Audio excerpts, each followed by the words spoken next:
Bien, buenos días, doctora Del Ponte, bienvenida nuevamente. Buenos días. Bueno, vamos a continuar con la etapa técnica, en su caso para el concurso número 265. ¿Está bien? Presentamos nuevamente a la doctora María Sol Valero y al doctor Marcos Moreno, jurados de este concurso. Y doctora Del Ponte, bueno, usted sabe que tiene sus 15 minutos, ¿sí? Para exponer el tema que ha elegido. Bien. Eh, Ahí tiene el reloj en pantalla, ahí me apareció, para que pueda ir ordenando su exposición. Y cuando termine, el jurado le va a hacer las consultas que estime pertinentes. Y los acompaña, creo que ahí de manera presencial, en el piso 11 la consejera Belén de los Santos. Bueno, dicha esta presentación, doctora, la dejo con el jurado y suerte. Muchas gracias. ¿Qué tal? Bueno, la exposición que voy a llevar adelante va a tratar sobre la relevancia de la audiencia de selección de jurados y el rol activo de la defensa a los fines de garantizar la imparcialidad del jurado. Bien, brevemente voy a reseñar que, como bien sabemos, el juicio por jurados se encuentra receptado en nuestra Constitución desde la redacción de 1853, pasando por todas las reformas constitucionales, hasta ser ratificado en la última reforma del 94.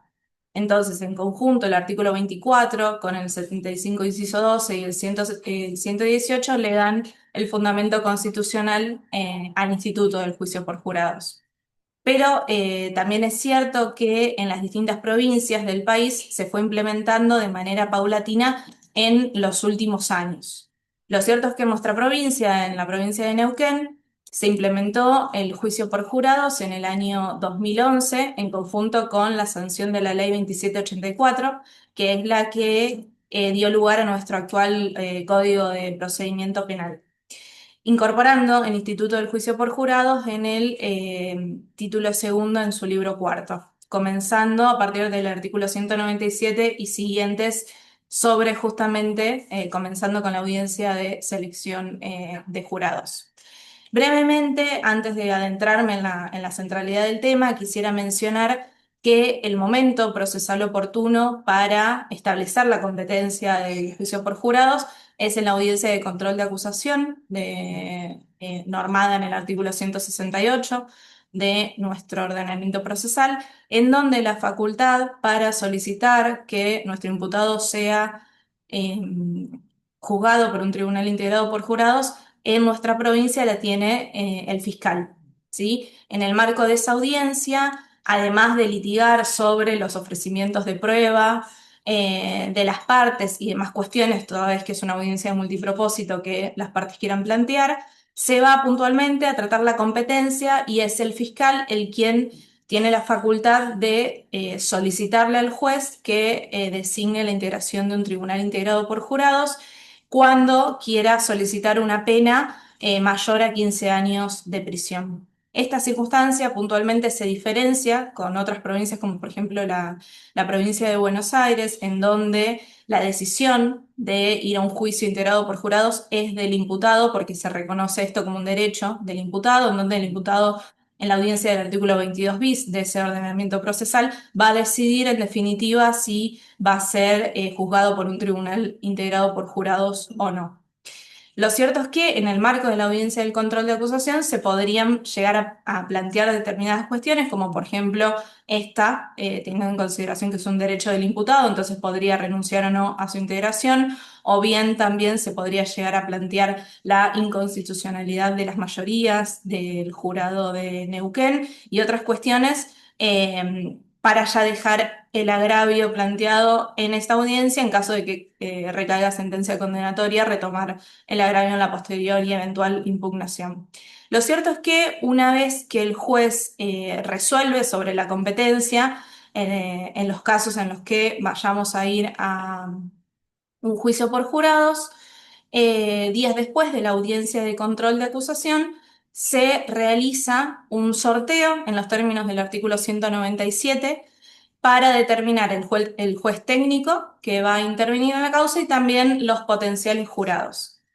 En la provincia de Neuquén se sortean 50 personas del padrón electoral, 25 mujeres, 25 varones, y son citados a la audiencia de selección de jurados. Entonces acá es donde va a comenzar nuestro trabajo como defensores para la preparación de esta audiencia. Como nosotros ya pasamos por la audiencia de control de acusación, lo cierto es que nuestra teoría del caso como defensa ya va a estar delimitada. Y esta teoría del caso es la que nos va a servir como norte, como GPS, a la hora de la preparación de la audiencia de selección de jurados. Como bien establecí, una vez que se realizan los sorteos, la oficina judicial nos remite las declaraciones juradas de esas personas que salieron sorteadas, en donde se establecen los requisitos básicos para poder integrar un tribunal por jurados que están establecidos en el artículo 43 y 44 de nuestro Código Procesal. Lo cierto es que una vez que nosotros nos hacemos de esa información, podemos entonces comenzar nuestro trabajo para identificar qué tipo de jurados no queremos, a mi entender, luego en nuestro juicio para que juzgue a nuestro defendido. Y digo establecer qué jurado no queremos porque, y en este punto coincido con la teoría de Martín Sabelli, que nos habla mucho sobre este tema de Boardir y de selección de jurados, porque la audiencia para determinar a los jurados que van a integrar es más bien una audiencia de deselección. ¿Y por qué Sabelli nos dice esto? Porque, y esto es en donde va a radicar la inteligencia de la defensa a la hora de preparar el perfil del jurado que no queremos, vamos a tener que saber en este momento que las personas, los potenciales jurados que van a ir a la audiencia de selección son personas que lógicamente vienen con prejuicios y sesgos, como todos nosotros, y partir de la base de que estos prejuicios y sesgos existen. Entonces, partiendo de la base de que en el artículo 198 del Código Procesal Penal, que es donde se establecen las pautas de audiencia de selección de jurados, nos dice este artículo que la finalidad de la audiencia es específicamente lograr la imparcialidad para el jurado que va a terminar resolviendo en el caso, y partiendo de la base de que la garantía de imparcialidad, lo que en definitiva nos indica es que una decisión judicial tiene que estar libre de sesgos y prejuicios, garantía que a su vez está receptada constitucionalmente, que se desprende del artículo 18 de la Constitución en relación al debido proceso y la inviolabilidad de la defensa en juicio, y que está consagrada específicamente en instrumentos internacionales de derechos humanos, como lo son la Declaración Americana de Derechos y Deberes del Hombre en su artículo 26, en el artículo 8.1 de la Convención Americana de Derechos Humanos y demás. Es decir, es una garantía que está receptada constitucionalmente. Entonces, el trabajo y el desafío de la defensa va a estar justamente en lograr una imparcialidad partiendo de la base de que todos los potenciales jurados vienen con un sistema de creencias y con sesgos y prejuicios. Entonces, lo que nos indica Sabelli es que lo inteligente para hacer por parte de la defensa es no ser soberbios y creer que vamos a poder educar al jurado en una audiencia que va a durar un día con 2 o 3 preguntas y cambiarle la mentalidad o decirles ustedes no van a tener que pensar acá, no van a tener que pensar así, van a tener que pensar de esta manera. Entonces, lo cierto es que, y por eso digo que nuestro trabajo como defensa va a empezar desde que ya tenemos las declaraciones juradas, vamos a tener que ir ideando en conjunto con nuestra teoría del caso y el tipo de personas que nosotros creeríamos que puede ser más proclive a aceptar nuestra teoría del caso, podemos ir delimitando preguntas que pongan de manifiesto en la audiencia de selección de jurados cuáles son esos sesgos y prejuicios que tienen estas personas. En vez de tratar de enseñarles que no los tienen que plantear, lo que tendríamos que hacer es justamente arribar a preguntas que pongan de manifiesto estas parcialidades que tienen los jurados para que también el juez técnico que va a estar en esa audiencia escuche esas respuestas de los jurados y luego nos sirva para fundar las recusaciones con causa de quienes no queremos que participen por resultar parciales en el caso. En Neuquén tenemos una sola recusación sin causa, entonces las preguntas que vamos a llevar adelante van a ser fundamentales para poner en evidencia esa parcialidad.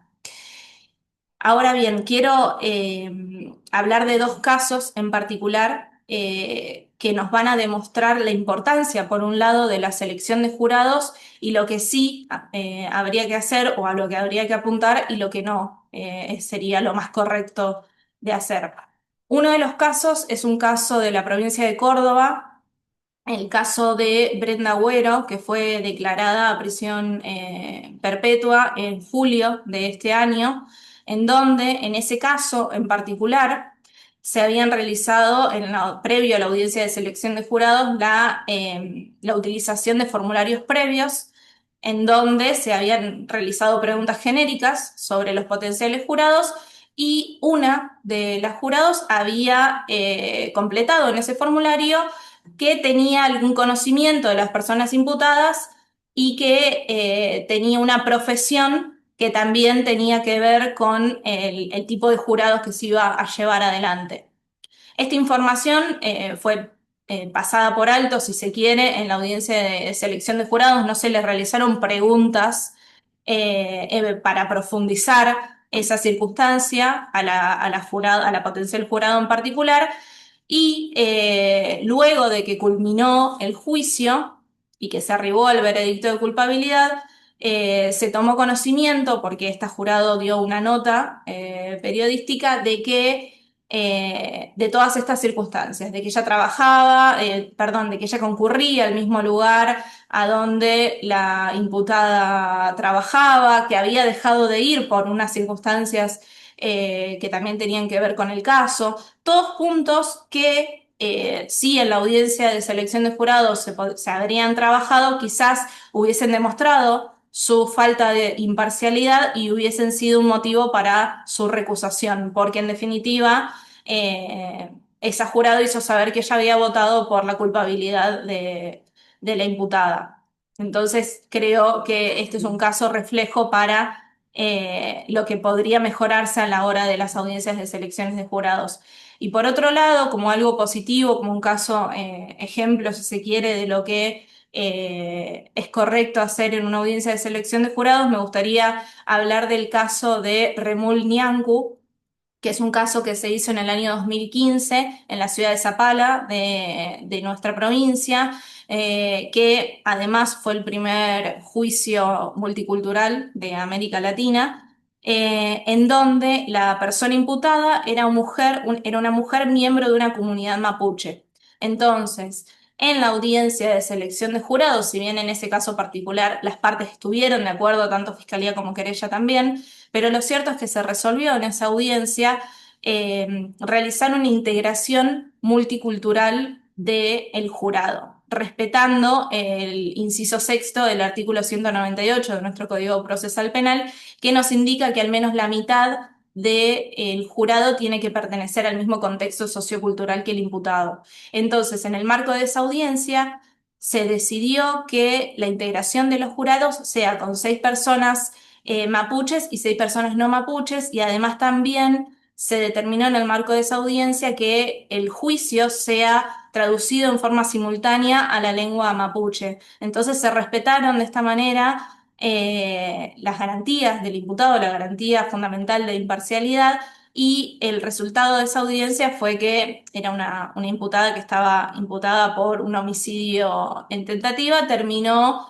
en definitiva condenada a unas lesiones leves. Entonces, yo creo que en el resultado de ambos casos que acabo de referir, se ve la importancia de la preparación de la audiencia de selección de jurados, porque a mi entender, una buena preparación del juicio por jurados nos puede hacer ganar o perder un juicio. Gracias. Solange. Solange. Solange, ¿cómo andas? ¿Todo bien? ¿Bien? Sí.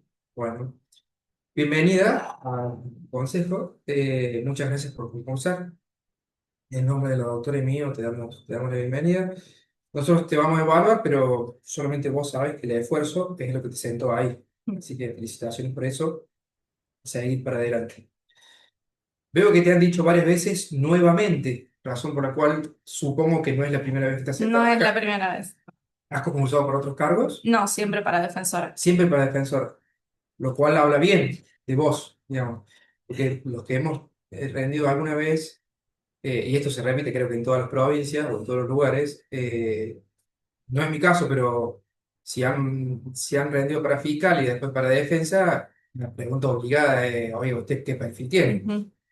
Así que eso habla bien de vos. Sí, en mi caso trabajo en defensa pública desde antes de recibirme, así que Muy bien. siempre defensa. Ha hecho una exposición organizada, ordenada, pensada, así que también te felicito por eso. ¿Sabes qué es el femicidio transversal? Sí. ¿Qué es? El femicidio transversal es aquel que el autor comete un homicidio para afectar indirectamente a quien en definitiva es el objetivo del autor, para generar un daño en una persona que a su vez es víctima de violencia de género del autor. Perfecto. Suponete que vos tenés que defender a un imputado de homicidio transversal. Y dentro de la selección de jurado, te llevo al tema que vos mismo planteaste, una de las jurados, no importa si es mujer o varón, sabemos que ha manifestado que es feminista, que ha participado en marchas, que se la ha visto, suponete, en la televisión, quemando figuras que en sus redes sociales lo único que tiene es eh, matemos a los hombres se merecen perpetuo, todo lo. ¿Cómo harías vos como defensora? O mejor dicho, más puntualmente te lo pregunto, ¿qué preguntas en la audiencia harías a esa jurado o jurado, mujer o varón, para poner en evidencia específicamente que no sería objetiva a futuro? Ujú. Bien, en este caso, en este ejemplo que vos me brindás, entiendo que en una buena preparación de una audiencia de selección de jurados podría haber arribado a toda esta información previo a la audiencia de selección de jurados, porque seguramente ella o él se habrían expresado, por ejemplo, en redes sociales públicas que tengan, y más si se han salido en algún tipo de noticia o lo que fuere, y el recurso que tenemos nosotros para acceder a eso son justamente las fuentes abiertas de información, como por ejemplo las redes sociales. Entonces, ya teniendo este perfil en mente y sabiendo esta información, podríamos en la audiencia de selección de jurados llevar preparadas estas preguntas. Por ejemplo, se me ocurre que quizás podríamos comenzar, a mí me parece importante en una audiencia de selección de jurados tener distintos subtemas que incluyen el tema en sí del juicio, ¿no? Por eso remarcaba en mi tema la importancia de conocer nuestra teoría del caso y todas las Ujú. aristas que tengan que ver con la teoría del caso. Entonces, podríamos en la audiencia de selección de jurados comenzar con hablando de, bueno, quisiera hablar de feminismo. Por favor, levanten la mano quienes de ustedes están al tanto de lo que el movimiento feminista plantea. Levantan la mano. Podríamos ir, por ejemplo, el jurado, uno ya va a saber qué número de jurado es el que lleva esta información. Entonces, podríamos preguntarle a otro número de jurados, ¿usted qué opina? ¿Qué cree que es el tema? Nos va a dar una respuesta. Bueno, usted jurado número tal, que esa es la que nosotras queremos poner en evidencia, le preguntaríamos, ¿cuál es su opinión? ¿Usted qué nos puede decir? Usted levantó la mano, ¿cuál es su opinión sobre el feminismo? ¿Cómo lo define? Bueno, nos va a ir dando preguntas y lo rico de la audiencia de selección de jurados es que los potenciales jurados nos van a ir dando respuestas que van a ir impulsando nuestras siguientes preguntas y vamos a ir sabiendo leer la situación para saber cuándo es el momento correcto para hacer la pregunta que ponga en evidencia justamente que esta persona quizás le podríamos preguntar si conoce lo que es el feminismo punitivista.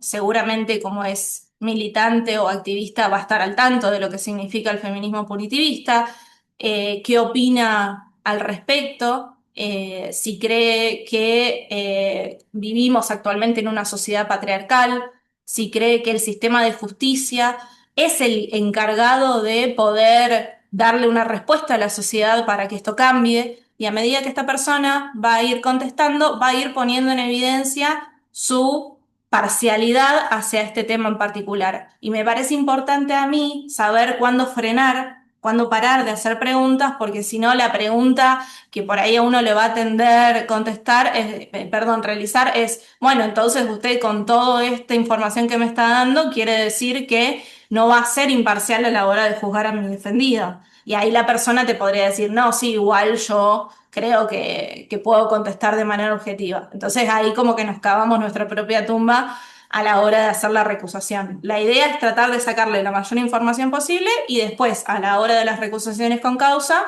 solicitarle al juez técnico que la excluya del jurado porque claramente de su testimonio surge su falta de imparcialidad. Bien, has hecho una estrategia muy buena y además no valorativa.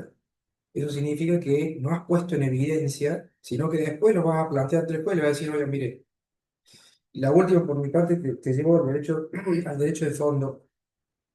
¿Te acuerdas la diferencia entre autor mediato e instigador? Sí, el autor mediato es aquel que realiza la acción, pero que no es su voluntad, sino que la realiza por parte de un autor que es quien idea la realización, ¿sí? De la acción.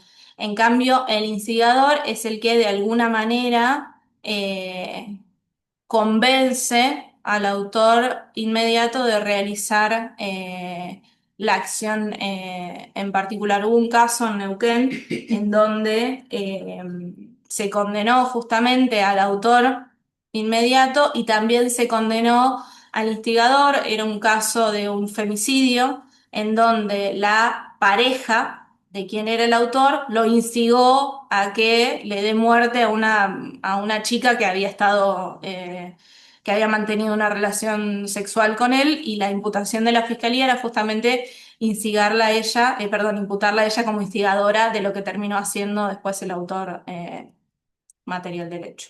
Bien, muy bien, gracias.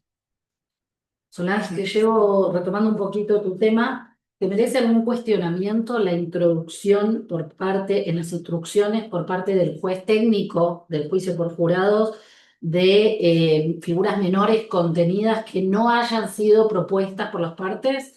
Yo creo que parte mucho de la estrategia, ¿no es cierto?, que tenga el defensor a la hora de encarar el juicio. Pero me parece que siempre y cuando se hayan litigado circunstancias, o sea, la prueba haya dado a que también sea posible condenar al autor por un delito menor incluido, yo creo que el juez podría tener la facultad de incluirlo de oficio, digamos, pero la defensa, en el caso de oponerse, bien podría dejar la reserva en la audiencia de litigación de instrucciones en el caso de que lo considere por su estrategia en particular no útil a la hora de incluirlo en la planilla, porque quizás se puede sobreentender que si nosotros como defensa solicitamos que se incluya un delito menor incluido en la planilla, en el formulario de los jurados, por ahí creemos que los jurados van a tender a condenarlo aunque sea por el delito menor incluido. Y quizás puede ser una estrategia de la defensa decir, no, prefiero que sea culpabilidad o no culpabilidad. Pero lo cierto es que también es un derecho del imputado y por eso entiendo que quizás el juez sí podría, si se litigó en la audiencia, poder ser condenado a un delito menor, si bien si la prueba se dirigió también a ese delito. Te cambio de tema.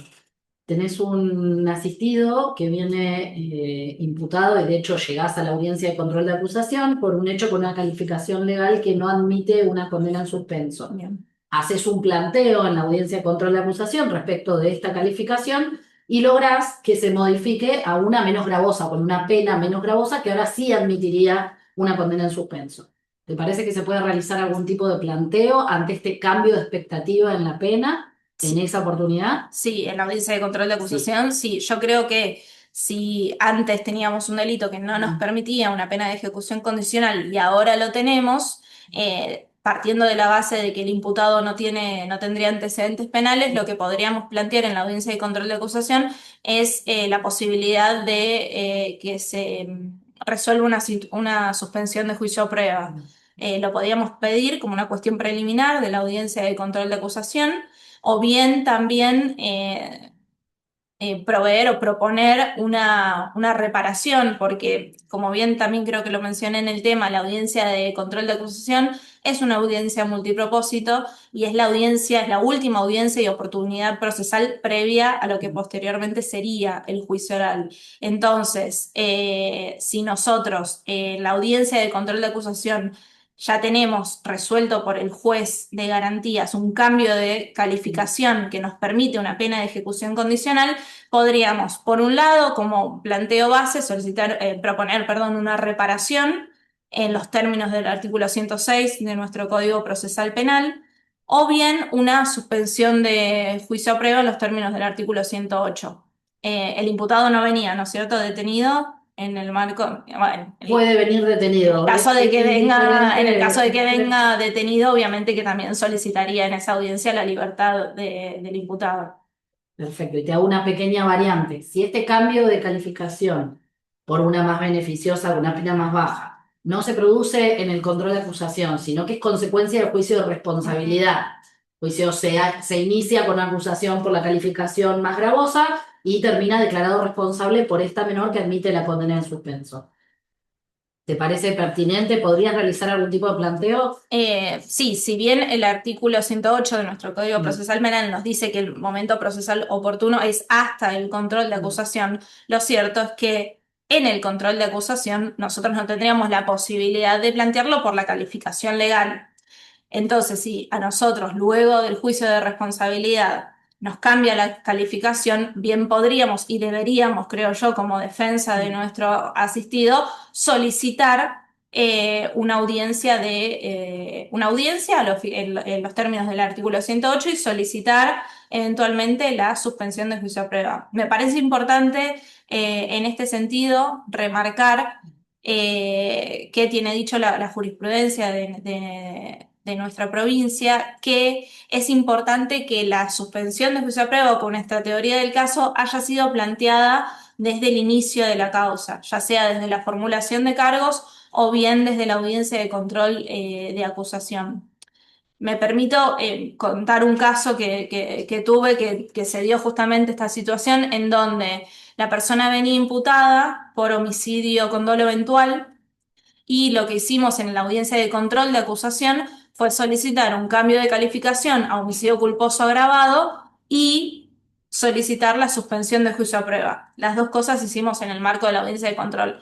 El juez de garantías no nos hizo lugar al cambio de calificación, en consecuencia tampoco a la suspensión de juicio a prueba, porque entendió que el tema de la calificación era materia de juicio.